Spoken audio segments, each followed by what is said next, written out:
हम असली पुण्य के भागीदार बन सकते हैं तो केवल एक ही पुण्य है, वो है केवल ब्राह्मण के चरण की सेवा। और आइए दर्शन करिएगा आप लोग, द्वारिकाधीश ने एक ब्राह्मण के चरण की सेवा कैसे करी। कथा मंगलमय विश्राम की तरफ। ब्राह्मण भी कौन, उनके बचपन के मित्र श्री सुदामा जी महाराज।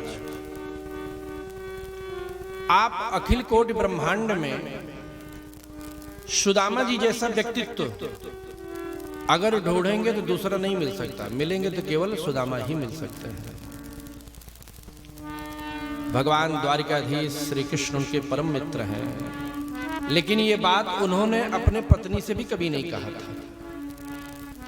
एक बार एक भिक्षुक आया और सुदामा जी की पत्नी से कहा, आपके घर में कुछ भोजन सामान हो, हमारे बच्चे कुछ दिन से भूखे हैं, तो कुछ हमें आप खाने के लिए दे दीजिए। अब आप बताइए, सुशीला जी के जीवन में जब कुछ था ही नहीं तो बेचारी क्या देते। तो उन्होंने बहाना कर दिया, भैया हमारे घर में सूतक लगा हुआ है। उसने कहा, सूतक लगा हुआ है? सूतक देखो दो प्रकार के होते हैं।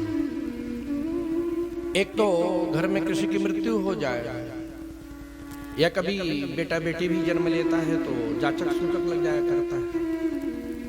उसने कहा कि ब्राह्मणी, जहां तक मुझे पता है कि दूर दूर तक तेरे घर में कोई बेटा बेटी भयो ना है, बच्चे तो तेरे बड़े हो गए हैं, और तुम्हारे घर में कोई गया नहीं तो सूतक किस बात का लगा हुआ है।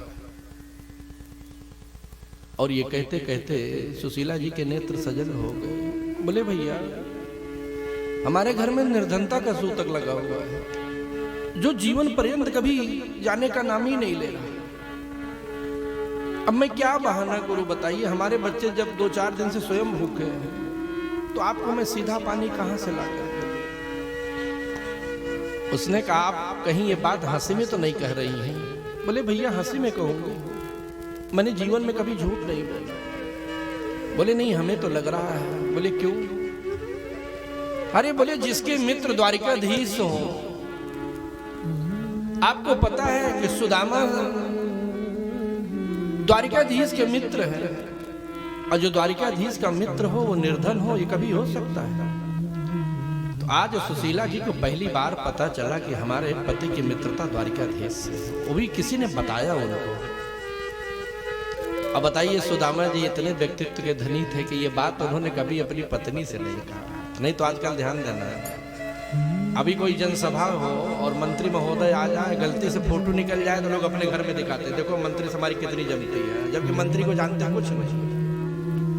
अभी कोई भूतपूर्व विधायक भी आ जाए तो लोग उनके साथ फोटो खिंचवा देते हैं, देखो अपनी कितनी जमती है, जबकि कोई काम का गलती से कैमरा चला जाए तो लोग बड़े ठाट से। और सुदामा जी का जैसा व्यक्तित्व भाव आप दर्शन करिएगा। एकांत में बैठे रहते, घर में हमारे बच्चों को भोजन है कि नहीं है, वस्त्र है कि नहीं है, कभी कोई किसी से उलाहना नहीं, कभी किसी से कोई शिकवा नहीं। और एक ही भाव था उनके में,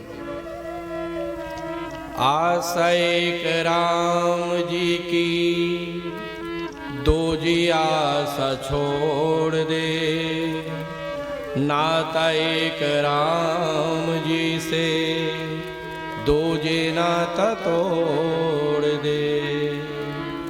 साधु संग राम रंग, अंग अंग रंगिए, काम रस छोड़ प्यारे, राम रस। सीताराम सीताराम, सीताराम कहिए, जाहि विधि राखे राम, ताहि विधि रहिए। जिंदगी की डोर सौंप हाथ दीनानाथ के, महलों में राखें चाहे झोपड़ी में बास दे। बच्चों के पास भोजन है कि नहीं है, वस्त्र है कि नहीं है, कभी किसी से कोई शिकायत नहीं थी और एकांत में बैठे रहते थे। क्वाहम दरिद्रः पापीयान् क्व कृष्णः श्रीनिकेतनः। कहाँ मैं दीनहीन किंचन दासान उदास, और वो कहाँ श्री हरि लक्ष्मी के पति। अरे हम उनके मित्र हो सकते हैं, मित्र तो बहुत बड़ी उपाधि है। अरे हम तो दास के भी लाइन में नहीं हैं। अच्छा, आजकल लोग थोड़ा सा माला पहन लिए, बढ़िया तिलक लगा लिए, चंदन लगा लिए, पीताम्बर धारण कर लिए और मंदिरों में जाकर घंटे 2 घंटे माला जपने लगे। भाई हम भगवान के बहुत भक्त हैं। अच्छा बताइए, आज तक किसी को भगवान ने सर्टिफिकेट दिया कि हमारे भक्त हैं? हमको तो नहीं मिला है। अगर किसी को मिला तो हमको प्रमाण पत्र दिखा दीजिए, हम उसी से प्रणाम कर देंगे। ध्यान देना, जो भगवान के नेमी भक्त हैं वो भगवान से कभी कुछ नहीं चाहते थे। अर्थ चाहिए ना, धर्म काम चाहिए, कौशल्या कुमार मुझे राम चाहिए। सत्य संद दीन बंधो, सत्य संद दीन बंधो, दीन व्रत धारी। अरे चाहिए वृंदावन बाके बिहारी, चाहिए वृंदावन बाके। क्वाहम दरिद्रः पापीयान् क्व कृष्णः श्रीनिकेतनः। मैं कहाँ दीनहीन किंचन दासान उदास, कहाँ श्री हरि लक्ष्मी के पति। अरे मैं तो उनका मित्र नहीं, दास भी नहीं हो सकता। ये सुदामा जी का भाव। और वेद व्यास जी ने इतनी सुंदर सुदामा चरित्र का दर्शन कराया है। 2 अध्याय में सुदामा चरित्र का दर्शन कराया, लेकिन एक जगह भी सुदामा शब्द नहीं लिखा है। सुदामा जी के लिए 6 विश्लेषण का संबोधन किया वेद व्यास जी ने। पहला विश्लेषण, कृष्णस्यासे सखा कश्चिद। अगर द्वारिकाधीश से कभी कोई पूछता कि सरकार आपका कोई मित्र है क्या, तो भगवान बड़े गर्व से कहते थे कि मेरा इस संसार में केवल एक ही मित्र है, वो है सुदामा। नहीं तो जानते हो, बड़प्पन आ जाए ना तो लोग अपने सगे भाई को सगा भाई कहने के लिए तैयार नहीं होते। हाँ अपने ही है समझ लो, बाकी खास तो नहीं है लोग। उस समय पता चलता है कि यार निर्धनता कितनी बड़ी चीज है यार। आदमी सगे भाई को अपना भाई नहीं बता। द्वारिकाधीश, इस संसार में केवल मित्र है तो मेरा सुदामा है, बाकी दूसरा कोई नहीं हो सकता। इसी बात का पहला विश्लेषण है और यहीं से सुदामा चरित्र प्रारंभ हो रहा है। ध्यान देना, जो श्रद्धा और भक्ति से सुदामा चरित्र का दर्शन नहीं करते उन्हें भागवत सुनने का पूर्ण फल प्राप्त ही नहीं। और सुदामा चरित्र का भाव बैठ गया तो कृष्ण की भक्ति हमें प्राप्त हो गई। कृष्णस्यासी सखा कश्चिद ब्राह्मणो। दूसरा विश्लेषण, सुदामा जी ब्राह्मण है। ब्राह्मणो ब्रह्मवेत्तमा। दर्शन करिएगा, सुदामा जी भिखारी नहीं थे, सुदामा जी याचक नहीं थे। भिखारी याचक में बहुत अंतर है। वो ब्रह्मविद्त ब्राह्मण थे। जहां उनका सम्मान होता था, जहां उन्हें मांगना योग्य होता था, सुदामा जी वहीं जाते थे। यही कारण था कि कई बार 15-15 दिन, 5-5 दिन, 10-10 दिन बीत जाते थे और सुदामा जी को कुछ नहीं मिलता था। बच्चे उनके राह लगते थे कि पिताजी गए हैं और आएंगे तब घर में भोजन बनेगा। विरक्त इंद्रियार्थेषु। सुदामा जी विरक्त है। बताइए, जिसके पास पत्नी हो, बच्चे हो, कभी विरक्त हो सकते हैं? नहीं। कारण एक ही था, हमारे घर में भोजन है कि नहीं है, वस्त्र है कि नहीं है, वो सदा भगवान के भरोसे पर रहते थे। भगवान जी पे आशा लगी रहती, सरकार अगर हमारे बच्चे भोजन नहीं कर रहे तो इसमें आपकी कृपा, बच्चे भोजन पा गए तो आपकी कृपा है सर, इसमें मेरा कुछ नहीं। तो जो इतना भगवान के भरोसे पर रहेगा वही विरक्त कहा जाएगा। प्रशांतात्मा। सुदामा जी सदा सर्वदा प्रसन्न रहते थे।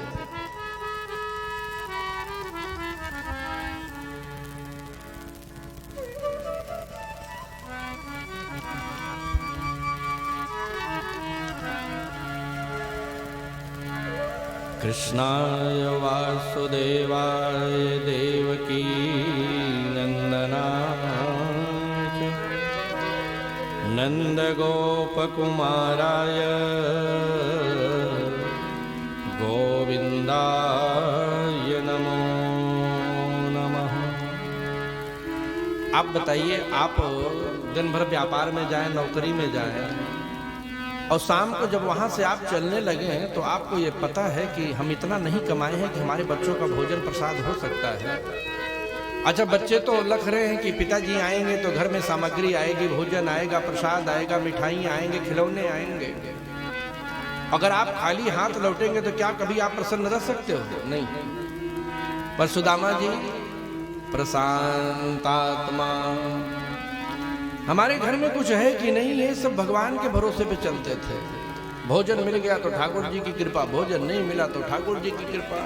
पर जीवन में कभी वो भजन नहीं छोड़ते थे। जो भजन में रहेगा वही प्रसन्न रहेगा, और जो भजन में नहीं रहेगा कितना भी भरा हो कभी प्रसन्न नहीं रह सकता है। सर्ववेद विशारदः। सुदामा जी का अंतिम विश्लेषण, वो वेद विद थे, मूर्धन्य विद्वान थे सुदामा जी। 4 वेद, 6 शास्त्र, 18 पुराण के जानने वाले थे। एक जिज्ञासा है, आप बताइए, जो इतना बड़ा मूर्धन्य विद्वान हो कभी निर्धन हो सकता है? नहीं। आप तो देख रहे हो पंडित जी लोगों की ठाट, जो सत्यनारायण भगवान की कथा सुना रहे उनकी जेब भरी हुई है, और जो इतना बड़ा विद्वान हो तो निर्धन कैसे हो सकता है? कारण एक ही था, सुदामा जी जैसा संतोषी ब्राह्मण कोई नहीं हो सकता। बड़ी बड़ी यज्ञ कराते थे, अनुष्ठान कराते थे, लेकिन जब दक्षिणा लेने की बारी आई है ना, तो जजमान के सामने खड़े हो जाते थे, भैया ये जो दक्षिणा हमें दे रहे हो ये सत्कर्म के द्वारा उपार्जित धन है कि कैसे कमा के आप लाए हो? अच्छा, आप बताइए, अभी के जी जजमान से कह दिया जाए कि जो धन दे रहे हो 1 नंबर का है कि 10 नंबर का है, तो जजमान तो बिगड़ जाएगा। जब कथा सुनाने आए थे तभी हमारा पूरा सजरा निकाल लेते, काला धन है कि व्हाइट धन है। अब महाराज जी आपने कथा सुना दी और बाद में आप तो इधर उधर की बातें करना शुरू कर दी हो। अरे आप ले जाइए और कैसा धन है इसको आप बचाइएगा। तो सुदामा जी कहते नहीं भैया, अगर धर्म के उपार्जित द्वारा धन है तो हमारे बच्चे फूलेंगे फूलेंगे, और गलती से तुम्हारा धन लेके हम चले गए ना, तुम्हारा कल्याण तो हो जाएगा लेकिन मुझ ब्राह्मण का कल्याण कभी नहीं होगा। बताइए, जिसके जीवन में इतना विचार हो तो धन कहां से आएगा? अब मान लो कोई अच्छा जजमान मिल जाए, सात्विक धर्मनिष्ठ मिल जाए, तो उससे भी पूछते थे, भैया आपको दक्षिणा देने के बाद कोई कष्ट तो नहीं होगा, आपके बच्चे भूखे तो नहीं रहेंगे? बोले भैया आपने यज्ञ कराया है, यज्ञ की पूर्णाहुत है दक्षिणा देवी। ये जो हम आप यज्ञ करते हैं इनकी पत्नी कौन है? बोलिए दक्षिणा महारानी की। यज्ञ नारायण भगवान ने दक्षिणा देवी से विवाह किया हुआ है। तो जो ब्राह्मणों को दक्षिणा दी जाती है ना यज्ञ की प्रसन्नता के लिए, जिस यज्ञ में ब्राह्मणों को उचित दक्षिणा न दी जाए और आप करोड़ों रुपए खर्च कर दीजिए, ब्राह्मण अगर संतुष्ट हो गया तो आपकी यज्ञ कभी सफल नहीं हो सकती। पर दक्षिणा किसको कहते हैं? आपको लगे कि महाराज जी मैंने आपको कुछ दिया नहीं, वो ब्राह्मण को लगे कि मैं जितना पा गया इतने में संतोष हो गया, तो आपका भी कल्याण और जजमान का भी कल्याण। अब आपको लगे कि महाराज मैंने जितनी दक्षिणा दी आज तक आप कभी पाए नहीं होंगे, तो ब्राह्मण और समुद्र के कोई था नहीं लगा सकता। चरण पकड़िए, ब्राह्मण सफल बोल दे, आपका यज्ञ पूर्ण हो गया। इसलिए लिखा हुआ है कि संतोषी ब्राह्मण से यज्ञ करवाना चाहिए। मूर्धन्य विद्वान हो अगर क्रोध है तो यज्ञ कभी सफल नहीं हो सकता। संतोष आ जाए तो सब कुछ हो गया। लेकिन कभी कभी जजमान भी ऐसे मिल जाते हैं, ब्राह्मण बेचारा ज्यादा संतोष कर लिया तो घर के बच्चे तो भूखे मर जाएंगे उसके यहाँ। इतना भी संतोष ठीक नहीं है, क्योंकि उसी लाइन में तो हम रोज चल रहे हैं। संतोष ही संतोष होगा तो संतोष कौन पर ले जाएगा?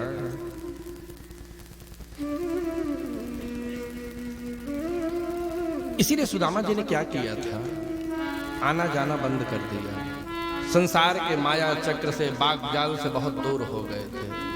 एक ही भाव था, अहम हरे तो पादैकमूल, अहम हरे तो पादैकमूल, दासानुदासो भवितास्मि भूयः, मनः स्मरेतां शुपतेर्गुणास्ते, गृणीतवाक्कर्मकरोति कायः, अहम हरे तो। भगवान के दासानुदास संत महात्माओं के चरणों में बैठे रहते थे, वाणी से गुणानुवाद गाते रहते थे, हरिनाम संकीर्तन कहे, कभी किसी से कोई शिकवा नहीं, कभी कोई किसी से गिला नहीं, सदा सर्वदा भगवान के भजन में मस्त रहते थे। ये तो सुदामा जी का विश्लेषण है। और आइए जरा उनकी अर्धांगिनी का विश्लेषण सुन लो। पतिव्रता पतिम प्राह मलायता बदनेन शा, दरिद्रा सेदमाना च वेप्यमानाभिगम्य च। पतिव्रता पतिम प्राह, सुशीला जी पतिव्रता थी, पति आज्ञाकारी सी, पति की सेवा में जीने वाले थे। लेकिन बताइए, जिसके घर में इतनी निर्धनता होगी तो शरीर उनका मलिन है, वस्त्र फटे हुए हैं, दीनहीन दशा है उनकी। और एक सबसे बड़ा विश्लेषण, दरिद्रा सीदमाना च, सुदामा जी की पत्नी दरिद्र है। अब आप बताइए, पति उनका एक फूटी कौड़ी नहीं कमाता, और वेद व्यास जी ने 6 विश्लेषणों से संबोधित किया सुदामा जी को, और एक बार भी कहीं नहीं दलित शब्द लिखा सुदामा जी के बारे में। और पत्नी के बारे में, दरिद्रा सीदमाना च वेप्यमानाभिगम्य च। सुदामा जी की पत्नी सब कुछ होते हुए भी वो दरिद्र थे। अच्छा आप बताइए, माता जी लोगों को तो इतना बड़ा रिजर्वेशन मिला हुआ है, अभी किसी का पति MBBS डॉक्टर हो और पत्नी औंठा टेक हो, तो डॉक्टर की पत्नी को क्या बोलते हैं? डॉक्टर नहीं साहिबा। भले ही गलती से कोई गलत दवा दे दे तो मरीज तो गया बेचारा, लेकिन डॉक्टर नहीं साहिबा तो बन गई है। अच्छा, मास्टर की पत्नी को क्या कहते हैं? हाँ, आप लोग इतने लोग, एक आध लोग बताइए मास्टर की पत्नी को। मास्टर नहीं, भले वो काम माने कबूतर पढ़ाना न जानते हो, पर पति मास्टर है तो मास्टर नहीं साहिबा लोग कहते ही हैं भाई, वो उपाधि लग जाती है। और डॉक्टर की पत्नी को डॉक्टर नहीं, और पंडित जी की पत्नी को पंडिताइनी, भले वो मंगलम भगवान विष्णु मंगलम गरुणध्वजा। अच्छा, नियम भी है, जितने पंडित जी की पत्नी होती है ना, मंगलम भगवान विष्णु कुछ नहीं जानती। हाँ, वो पंडित जी से काम चला लेती है अपना। अच्छा, कभी उनको विधि विधान बताइए ना तो बोले अपना विधि विधान अपने पास रखिए। हाँ, ये जाके जजमानी में बात बताइएगा, यहाँ कुछ मत बताइएगा। अब आप लोग कहेंगे महाराज जी आपको कैसे पता? अरे वो अनुभव तो हमको भी है ना।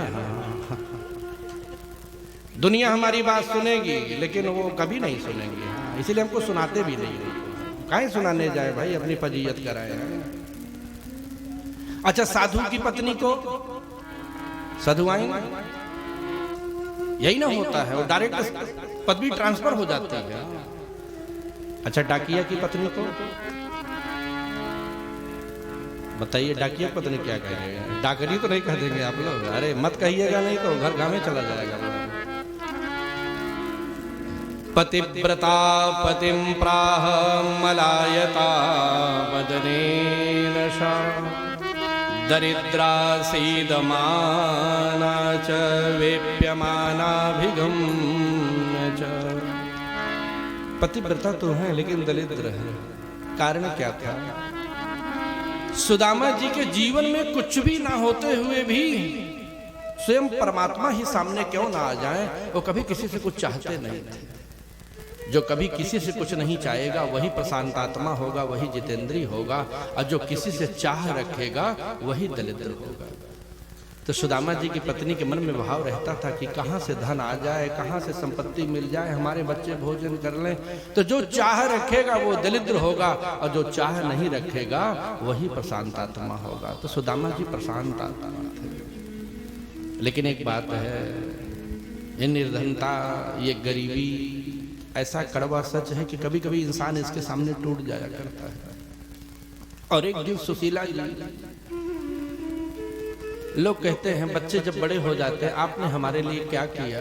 एक बार उस माता पिता से पूछिए न जिन्होंने पेट तन को काट काट करके बच्चों को पाल पोस के बड़ा कर दिया, दूसरों के घर में मजदूरी कर लिया उन्होंने जाकर, स्वयं घाम में सो गए, छाव में सो गए, बरसात को सहन कर लिया, ठंड को कर दिया, बच्चों को बड़ा कर दिया। और वही बच्चे जब इतनी बड़ी बात बोले तब माता पिता को लगता है कि इन्हीं बच्चों के लिए हमने क्या क्या कष्ट उठाए थे। अरे उठाए थे तो कोई एहसान नहीं किए थे, सभी माता पिता करते हैं।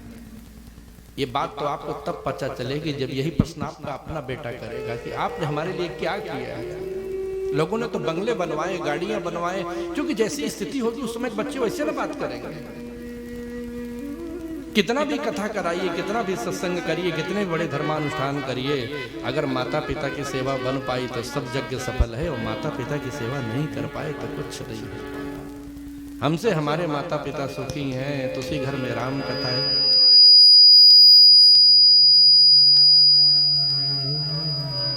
श्री राधे। बस भैया 1 घंटे तुम और चला दो, बाकी तो जैसी कथा निकल रही है हम ही जान रहे हैं। हम बहुत बना रहे हैं, उसके बाद भी भाव बिगड़ता जा रहा है।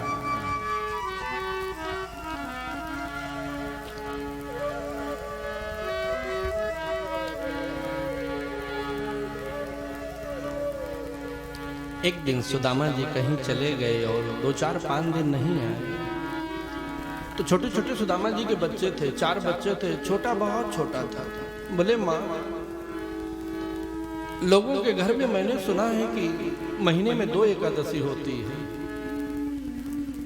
और जब तू भोजन नहीं बनाती तो कहती कि एकादशी है। अच्छा सुशीला जी क्या करें? जब बर्तनों में और डब में झोले में आटा चावल देखने जाए, जब कुछ नहीं रहे तो बोले आज तो एकादशी है बच्चों। बोले माँ तो हमें तो कुछ खिला देती। बोले हमारी निर्जला एकादशी, जब कुछ होता ही नहीं था तो निर्जला एकादशी रह जाती। लेकिन आज घर में कुछ नहीं था। छोटे बेटे ने कहा माँ बड़ी भूख लगी है।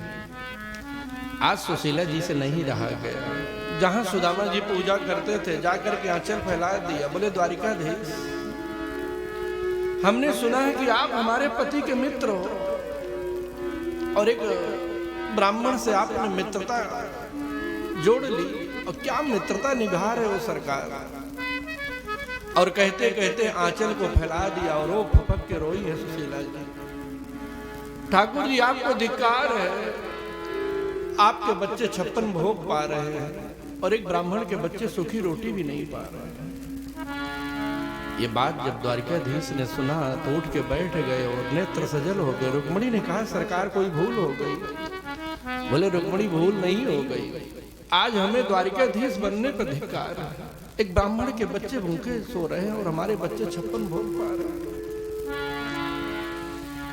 सरकार याद करना, न पुत्रात् परमो लाभः न भार्यायाः परम सुखम न सत्यात् परमो धर्मः न नृतात् पातकं परम।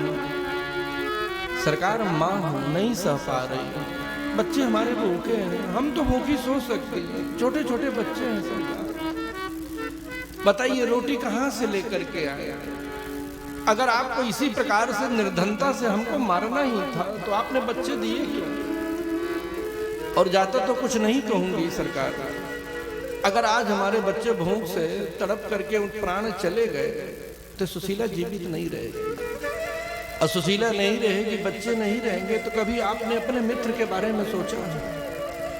वो भी सरकार दिन भर भिक्षा याचन करते रहते हैं, पीड़ा से कराते रहते हैं, पांव में कांटे चुभे हुए हैं। और जिस दिन उनका परिवार नहीं रहेगा वो भी टूट जाएंगे। अब वो टूट जाएंगे तो आप किसको मित्र कहोगे? यही नहीं सरकार, पीड़ा तो आपको भी होगी, आप भी मित्र विहीन हो जाओगे। इतनी बात कहते तो भगवान का मानो वक्षस्थल पर पीड़ा लग गई। बोले रुक्मिणी हमें धिक्कार है। दुखी हो के कहती सुदामा की नारी, अरे ओ गरीबी तो अब ना सतारे। दुखी हो के कहती फटी तन की धोती, खुली सर की चोटी, बच्चे कहें माँ हमें दे दो रोटी। अरे मेरे प्यारे धुरंधरों आरे, आते ही होंगे पिताजी तुम्हारे। सुदामा जी आए, बच्चे उठ के धाए, कहो हे पिताजी हमें क्या हो लाए। तो छोटी सी चावल की पुटकी दिखाए, अरे ओ गरीबी तो अब ना सतारी। सुदामा जी आए हैं, बच्चे उठ करके दौड़ के गए। जो छोटा बेटा बीमार था ना, अच्छा सुदामा जी जब कुछ पाए ही नहीं थे बेचारे तो क्या ला करके दे दें। थोड़ी सी चावल की पुटकी मिली हुई थी। जो बेटा बीमार था बनाने की आवश्यकता नहीं पड़ी, वो चावल की पुटकी वैसे ही प्रसाद पा गया। सुशीला जी समझ गई कुछ पाए नहीं है, पीड़ा से करा रहे हैं, पांव में कांटे चुभे हुए थे। सुदामा जी को नींद आ गई, सो गए। तीनों बच्चों ने कहा माँ छोटा भैया प्रसाद पा गया है ना, बाबा जी कल जाएंगे और मांग करके लाएंगे तो हम लोग प्रसाद पाएंगे। सुशीला जी ने चरण दबाया। सुदामा जी प्रातः काल उठे हैं, नित्य क्रिया से निवृत्त हुए, ठाकुर जी की सेवा करके उठे। बोले वसुंधरे अगर कुछ भगवान का भोग हो तो ला दे दे, प्रसाद पवा दो। फिर हंसने लगे कि प्रभु कहाँ से भोग लगेगा, जब इतने दिन के बाद हम लौट के आए कुछ लेकर के नहीं तो भगवान का भोग कहाँ से लगेगा। कोई बात नहीं सुशीला, हम लाओ, हमारी लकुट कमरिया लाओ, हम पुनः भिक्षा याचन के लिए जा रहे हैं। आज पहली बार बड़े आर्त भाव हो करके सुशीला जी ने चरण पकड़ लिया। बोले सरकार ऐसे कितने दिन चलेगा बताओ गृहस्थी। आप भिक्षा मांग करके ले आते हो, आपको भोजन बना के दे देती हूँ, बच्चों को दे देती हूँ। लोगों के घर में महीने में 2 एकादशी होती और हमारे लिए 15-15 एकादशी हो जाती, लेकिन मैंने आपसे कभी कुछ कहा नहीं। लेकिन अब नहीं सहन हो पा रहा है, माँ हूं ना, बच्चे हमारे बीमार हैं भोजन। छोटा बेटा आज जब से आप गए हो तब से बीमार है और आपकी राह देख रहा था, और आप आए तो कुछ ले करके नहीं गए। अगर यही हाल रही तो हमारा परिवार टूट जाएगा, हमारे बच्चे टूट जाएंगे। आज पहली बार सुदामा जी को लगा कि सुशीला ठीक कह रही है। बोले तो सुशीला क्या करूं बताओ। ब्राह्मण हूं, मरना स्वीकार है, लेकिन ब्रह्मविद्या छोड़ना स्वीकार हमें नहीं है। हम याचक नहीं बन पाएंगे, हम घर घर में जाके गिड़गिड़ाएंगे। जहां ब्राह्मण को मांगना योग्य था हम वहीं जा सकते हैं, ऐसे हम किसी के घर में जाकर के हाथ नहीं फैला। अगर तू कहेगी तो प्राण दे देंगे सुशीला। बोले प्राण की बात नहीं कर रहे हैं। सैवं भार्यया विप्रो बहुसह प्रार्थितो मृदो अयम ही परमो लाभः उत्तम श्लोक दर्शनम। एक बार आप मेरा कहना मानते और द्वारिकाधीश के पास चले जाते। सुदामा जी हंसने लगे। लो सुशीला, जिस बात का डर था ना वही बात तूने कर। इसीलिए मैंने तुझसे कभी नहीं कहा था कि द्वारिकाधीश हमारे मित्र हैं। मैं जानता था एक दिन तू कहेंगे कि जाओ और द्वारिकाधीश से मांग करके ले आओ। सुशीला जी के नेत्र सजल हो गए। बोले मैंने आपसे मांगने की बात की क्या? तो किस लिए भेज रही है वहां? अयम ही परमो लाभः उत्तम श्लोक दर्शनम। आप जाइए और भगवान का दर्शन कर लीजिए और दर्शन से ही आपको लाभ होगा। ये बात सुदामा जी को थोड़ी सी प्रिय लगी। बोले ठीक कह रही हो सुशीला। वो विद्यार्थी जीवन, उसके बाद हम कहां वो कहां, बहुत दिन बीत गया। हाँ, उनके दर्शन का लाभ तो जरूर होगा। बहुत दिन हो गए, हम मिलने जाएंगे। बोले कब जाओगे? जाएंगे सुशीला, 2-4-10 दिन में चले जाएंगे। बोले नहीं सरकार, आप आज ही जाइए। आज नहीं, जैसे मान लो हमारे पास 2-4 बच्चे हैं, हो सकता है उसके भी बच्चे होंगे, विवाह हो गया होगा। अभी किसी के घर कोई रिश्तेदार आ जाए तो बच्चे पूछते मम्मी ये कौन? फूफा जी हैं। अच्छा अच्छा, फूफा जी हैं, कभी देखे नहीं थे इनको, तो कुछ लाए हैं क्या? क्यों, कुछ पाते नहीं? अरे नहीं, लगा कि फूफा जी आए हैं तो कुछ लेकर के आए होंगे। अच्छा, व्यवहार जगत यही है, किसी के घर जाइए तो कुछ न कुछ लेकर के जाइए। बच्चे राह लगते हैं। अच्छा, अब तो सब बदल गया। नहीं, पहले जब बचपना था तो कुछ लोग आ जाएं तो जब पानी पीने के लिए हम लोग ले जाएं तो रास्ते भी झगड़ा करते थे कि जो बचेगा तो मेरा हो जाएगा। कई बार ऐसे भुक्खड़ आते थे कि पूरा खा लेते थे। तो हम बोले कि अब ये दोबारा आएगा ना तो इसको कुछ नहीं दूंगा, देखो पूरा खा गया। अच्छा, जब कभी मिठाइयाँ उठाइयाँ जाए ना तो थोड़ी सी तोड़ लेते थे, उसको पहले ले जाते समय। अभी मान लो पूरा खा गया तो बाद में तो बचपना ही बचपना होता। याद करिए, ऐसा होता सबके साथ। नाम के फूफा जी और हाथ में खाली चले आए तो बच्चे डांटते, फूफा हो के आए और लेकर के कुछ नहीं आए। तो व्यवहार जगत में कुछ जाइए तो कुछ न कुछ लेके जाइए।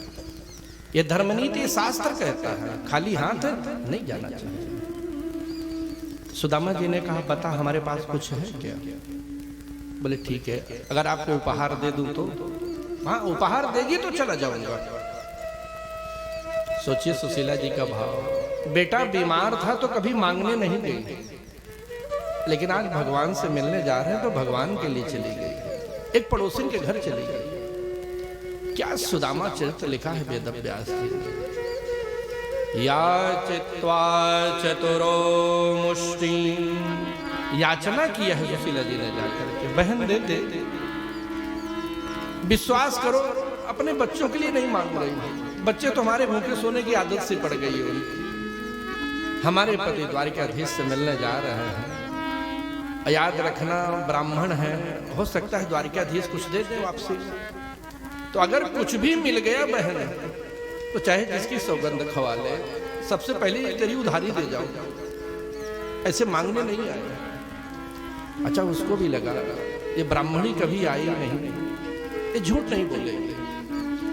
बोले बहन क्या करो, तू पहली बार आई है, खाली हाथ तो नहीं भेजूंगी, लेकिन मुझे भी शर्म आ रही। बोले काहे की शर्म? बोले हमारे पास भी कुछ है नहीं, 4 घर से हमने भी चावल मांगा था, वो भी खंड चावल। जैसे चावल की कुटाई करवाई तो किनके नहीं हो जाता था। चैल खंडेन तान बद्ध्वा भत्रे प्रादादुपान। अब 4 घर से चावल आएगा तो क्या बासमती रहेगा? किसी के पास कुछ, किसी के पास कुछ, किसी के पास कुछ। सुशीला जी के नेत्र फपक गए। बोले प्रभु कुछ है नहीं, अब कुछ कहिएगा मत प्रभु, जो हो यही स्वीकार कर लीजिए। भगवान तो इतना रो रहे। रुक्मिणी ने कहा कि प्रभु आपको हुआ क्या है? बोले रुक्मिणी धरती फटे, ये द्वारिकाधीश को धिक्कार है। द्वारिकाधीश हमारे बच्चे रोज 56 भोग में जी रहे हैं और हमारे मित्र के बच्चे रोटी के लिए रो रहे हैं। पर भगवान ने मन की बात मन में ही छुपा ली, कुछ कहा। सुशीला जी ले आई और सुदामा जी को जब दिया है तो सुदामा जी पहली बार रो पड़े। बोले सुशीले,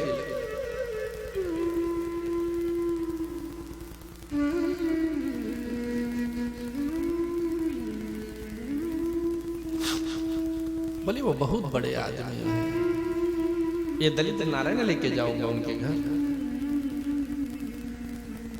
सुशीला जी ने कहा नहीं, दलित नारायण नहीं है, ये मेरा स्नेह और मेरा प्रेम है, ये नाम का चावल है। बोले अगर ये 2-4 किलो होता तो गठरी बना लेते, सर पे ले जाते। बताइए ना, मेरे पास कोई दुपट्टा है ना कोई उपाना है, कुछ है मेरे पास। बटपत्र को तोड़ के लाई हैं, दोना बनाई हैं, उसी में चावल रख दिया। बोले हाथ उठाइए ना और रख लीजिए, भगवान का भजन गाइए। पत्रम पुष्पम फलम तोयम यो मे भक्त्या प्रयच्छति। ये श्लोक सुदामा चरित्र का ही है। भगवान भाव के भूखे हैं। भगवान ने कहा आपके पास कुछ नहीं है तो पत्रम, हमको एक पत्ता ही दे दीजिए। अच्छा कौन सा पत्ता? कोई नाम ही नहीं लिया। चाहे तुलसी का हो, चाहे केले का हो, चाहे आम का हो, बबूल का हो, कोई पत्ता ले आइए। नाम तो लिखा ही नहीं इसमें। और कितना पत्ता प्रभु? 2-5 हजार नहीं, एक पत्ता, एक वचन लिखा गया। पुष्पम, कौन सा सरकार? गुलाब का कि चंपा का? नहीं, जो हो गेंदा का ही लाके चढ़ा देती। कितने पुष्प? एक पुष्प। फलम, कोई भी फल चढ़ाइए लेकिन श्रद्धा से। यो में भक्त्या प्रयच्छति, जो चढ़ाइएगा तो भक्ति से चढ़ाइएगा और प्रेम से चढ़ाइएगा तो एक ही फल वह 1000 के बराबर हो जाएगा। और आप में अभिमान आ गया, अहंकार आ गया और आपने 1 लाख चढ़ा दिया तो भगवान कभी वो स्वीकार नहीं कर सकते। यो में भक्त्या प्रयच्छति। बोले जाइए और बहाने मत बनाइए, हमने बहुत प्रयास किया है। जब भी मैं कोई प्रयास करती हूं तो आप निष्फल कर देते हैं। भगवान का तो एक स्वभाव है, भाव का भूखा हूं मैं और भाव जग में सार है। भाव से मुझको जपे जो उसका बेड़ा पार।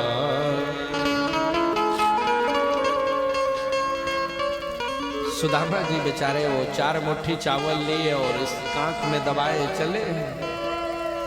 बोले देख सुशीला, मैं तो कुछ मांगूंगा नहीं, अभी ना मांगे कुछ पाऊंगा नहीं, तो काहे के लिए समय अपना खराब करा रही हो? ये 4 मुट्ठी लाई हो, बच्चों को बना दे। सुशीला ने कहा नहीं, अब आपको तो जाना ही होगा। ठीक है भाई, तेरी मर्जी, तो चला जाता हूं। लेकिन एक बात बता सुशीला, मैं तो कुछ कहूंगा नहीं, लेकिन मान लो वो तुम्हारे बारे में पूछने लगे तो तेरा कोई संदेश हो तो बता दूंगा। सुशीला ने कहा पहले तो आशीर्वाद देना हमारा, तो द्वारिकाधीश जगन्नाथ बने रहे, एक ब्राह्मणी का आशीर्वाद है। लेकिन एक छोटा सा संदेश है सरकार, जब अकेले हो तो संदेश सुनाइएगा, सबके सामने मत कहिएगा। और दर्शन करना, क्या संदेश दिया है सुशीला जी ने, कह देना उनसे। 1 माह 2 पाख में 2 एकादशी हो, मेरे घर गोपाल जो नित्य एकादशी। और ये संदेश जब सुदामा जी ने सुनाया था, भगवान को ऐसे लगा कि सुदामा जी आपने ये संदेश सुना करके हमारे हृदय को बदीर्ण कर दिया। भगवान ने कहा होनी थी सोए हुए गई, अब कबहू ना हो भाभी तेरे भवन में नित्य द्वादशी। अब तेरे बच्चे कभी एकादशी नहीं देखेंगे। और जैसे द्वारिकापुरी उसे सरकार ने सुदामापुरी का साथ दिया। सरकार को देते नहीं देखा, लेकिन झोली भरी देखा। सुदामा जी ने कहा तो सुशीला चला जाऊं फिर? बोले सरकार बार बार परीक्षा क्यों ले रहे हो, जाइए ना। सुदामा जी बाहर आए हैं और रास्ते में ऐसे भावनाओं में डूब गए हैं। भगवान का वो भजन गाया है, वो